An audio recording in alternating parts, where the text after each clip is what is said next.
Today you're going to find out why the Golden State Warriors should trade for Jerami Grant. With that in mind, we're going to discuss other options the Warriors have on the table if that doesn't happen, and who are the key players that needs to step up for a successful season. By the end of this video, you actually realize that Jerami Grant is the best option that the Warriors have right now. And this is why the Warriors should trade for Jerami Grant. Let's look at the latest rumors and we was saying. So you can see on the screen and let's read it with me. I would be surprised if Jerami Grant or Anthony Simons, that one of the two is not moved. I was told that that's definitely the goal, that one of the two would probably be gone before training camp. Both being gone might be different. They obviously have time. They can wait until the trade deadline and see if someone else will offer more.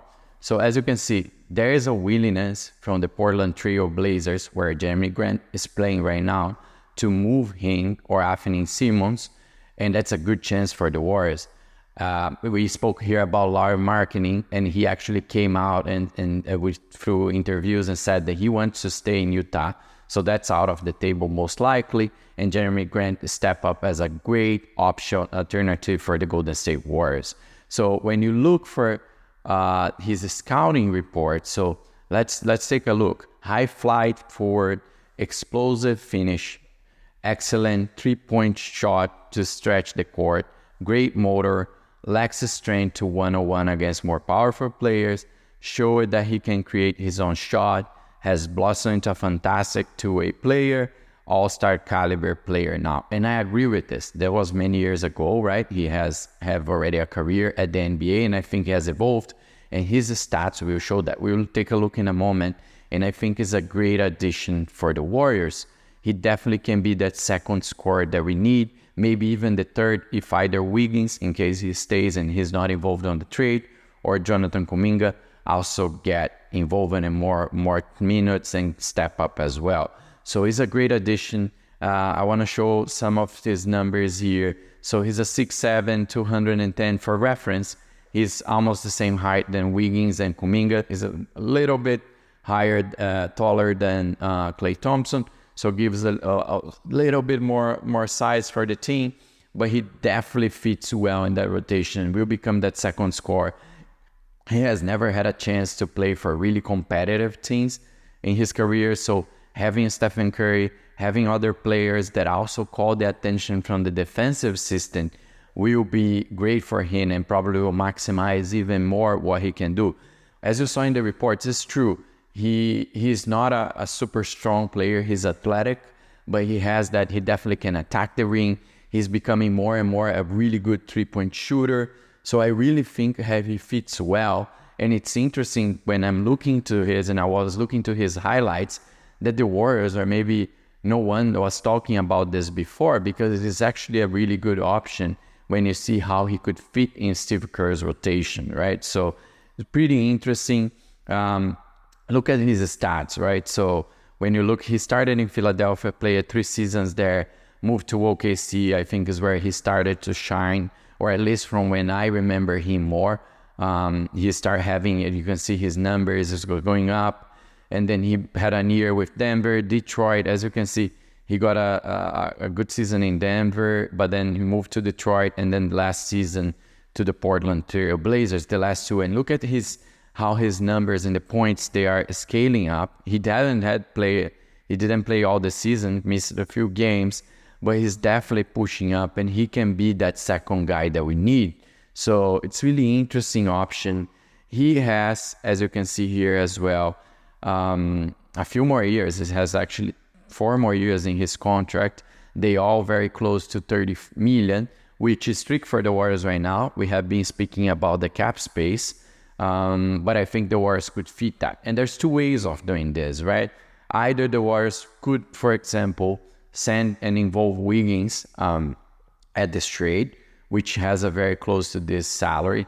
We could involve other players such as Gary Payton, Kevin Looney, and then summing up those salaries as well will give you a little bit of room, but also we would step up a little bit above the salary cap, which Joe Lacob said that he might consider to do that. It was Mike Dunleavy Jr.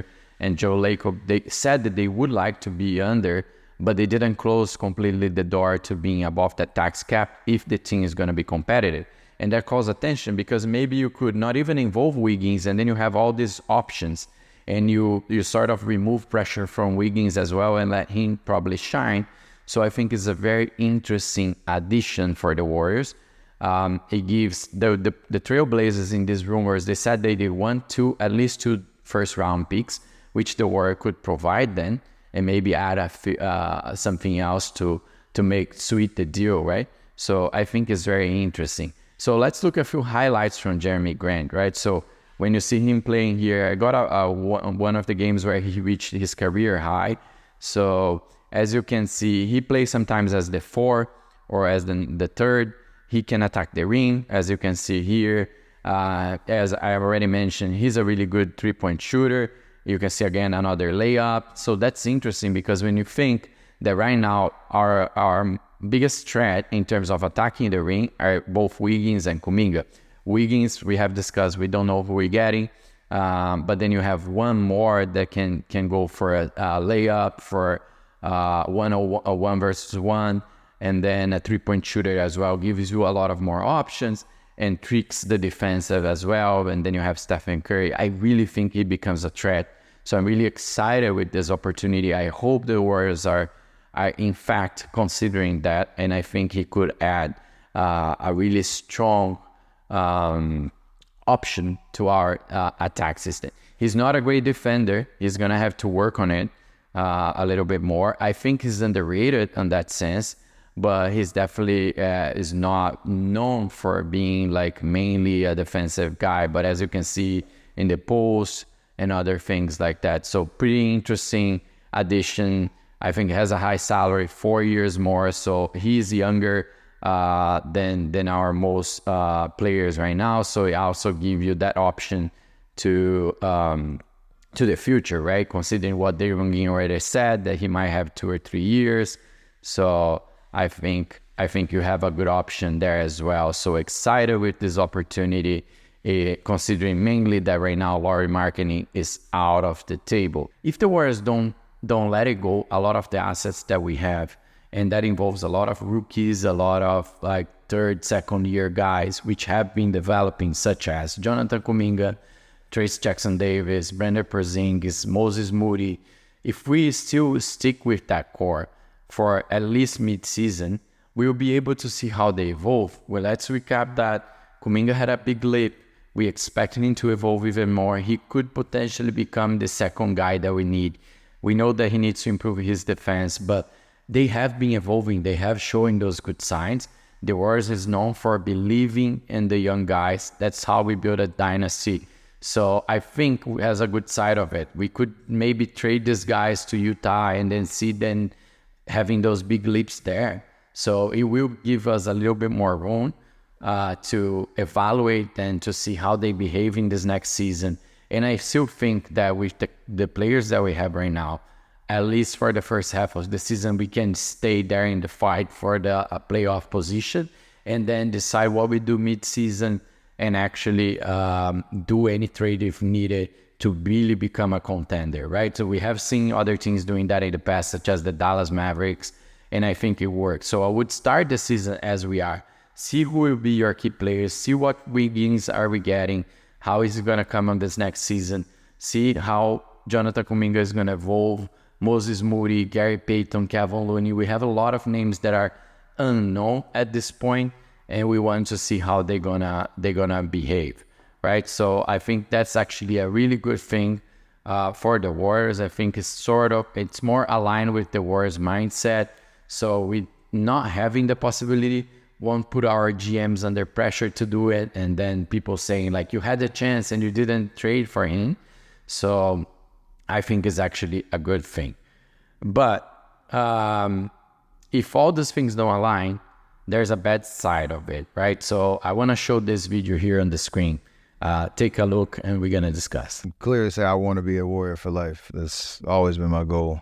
But like you said, life and especially life in the NBA, it is a wild environment, and things change quickly, and the league has changed quickly. So we're trying to adapt and evolve.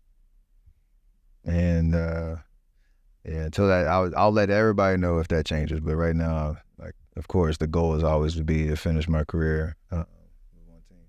As you can see, and I'm going to put another quote here on the screen as well, Stephen Curry already said that he's not willing to be that bottom feeder. Like, he doesn't want to be that guy that is going to be in a team playing for the bottom. And that's an important thing to notice, because when we believe and when we put our efforts and our beliefs on the score, if they don't flourish, if they don't come up and step up, we will have an upset Stephen Curry, because we have seen years ago when we had that horrible team, the 2021 season, that he was upset. He wants to be he's a competitive guy. He wants to be playing for a top team. So look at this quote: "I want to win." Let's put this way. It's a long-winded way of saying that if it's a situation where you're a bottom feeder and it's just because you want to stay there, I would have a hard time with that. So we need to figure out any solutions. Either someone's going to have to step up, or we're going to need those trades. And considering that Lauri Markkanen is out of reach apparently right now, I discussed it here before about Cameron Johnson, and also Brandon Ingram, which in my opinion, I don't think Cameron Johnson is going to solve our problems. I think Brandon Ingram could help. He's more of a scorer. That is what we need right now. He's averaging his career 19 points per game. Last season, he was above 20. So he could be the second guy. But the problem is, like, who is sending there, right? So you're seeing the stats of Brandon Ingram on the screen. It is a big addition for us and would definitely help. But we need to understand what would be the trade-off of this, right? I'm usually against sending Jonathan Kuminga and Brandon Porzingis. I think they are developing and they can become key assets for us in the future, right? You got to think about the tax cap, the salaries. Those guys are young. Like, Kuminga is he's on that extension time and it could be tricky, but he also has expressed he wants to be a warrior for life. So I would emphasize on those ones. And if you're going to bring Brandon Ingram to the team, it needs to be a smart trade. So with that, and if not, none of that is possible, right? And if the Warriors doesn't trade for everyone, what possibilities do we have? Let's look at our roster, right? So I want to put our roster on the screen here, and you will see that I'm going to list this from the older guys to the young guys, and you can see there's a very interesting mix, right? We have half of the team.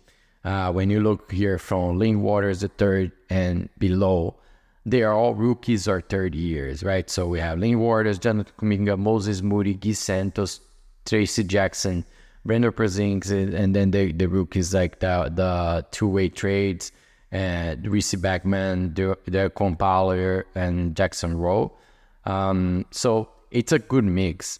And I think this is going to be important for the Warriors because you start building that future here. And I can see some players such as Jonathan Kuminga and Brandon Porzingis to be key assets for this. Then you have the very experienced ones. Kyle Anderson, that was an addition. D'Anton Melton. Those guys will definitely be helpful with their defensive side. So, but you can see that we lack a really big second scorer.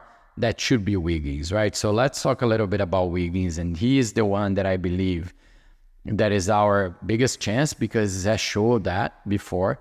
And when you see here, I'm highlighting his career just for the Golden State. When you see this and you look at to the 2021-2022 when we won the title, that he was scoring an average of 17 points. That was a big year for him, right? He was playing well, and then you saw that he had that really bad 2022-23 season where he was out for a lot of games because he had some personal stuff to deal with. And then the last season was actually the last image that people have in mind right now. And that's why he's being so undervalued, right? He scored only 13 points per game. He didn't play well. His shooting was low, so that's why. But I think he can rebound. When you look for his entire career, he has a chance to. He's averaging close to what Brandon Ingram does as well, and sometimes even higher. So I do think that he is the one that needs to step up. Now, without Klay Thompson, Andrew Wiggins needs to be that second guy, and he will. If he does that, he will also open space for the other one that I want to talk about a little bit here, that is Jonathan Kuminga. So when you look to Jonathan Kuminga 3 years as a Warriors, you can see that curve going up in terms of points, in terms of everything that he's doing, steals, blocks, rebounds. So he's definitely improving year by year. And that's why I think he could have been, if it wasn't for that detail, a most improved player last year. And he can reach on a star level if he keeps evolving and listening to Draymond, to Steph, to Steve Kerr, learning all of that, improving his defense.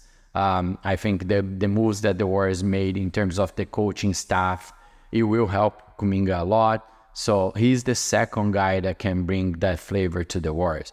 And then quickly, let's show a few other ones here. You can see the stats for Buddy Hield as a big addition. He's that bench. He can bring that score from the bench really well in case, which I believe he's not going to be a starter, but he's scoring over 12 points per game. And then you have Moses Moody. That is a big if right now, I think, for me, because the Warriors are still trying to find how he's going to play, but he was scoring 8 points per game last season. So the Warriors have some of these guys that they can stretch the floor, big shooters. And then you have Kyle Anderson bringing that defensive, smart play from the bench as well, size. So I do think that we got better. And I do think that could work, but with the eyes that we need to make sure that Stephen Curry is happy. Otherwise, he might start looking for something else, and that changes the whole Warriors organization, right? He's a competitive guy. He's still playing a super high level. We are seeing the U.S. Olympics. He's probably one of the best there in the team. So we really need to make sure that things are aligned and still has a chance to compete so we can be in the game. With that said, I want to know, do you think the dynasty is over, or do you think the Warriors are still building around Stephen Curry and we have a chance in this next season? You can see in this video here what I say about the Warriors dynasty. I hope you enjoy. Bye.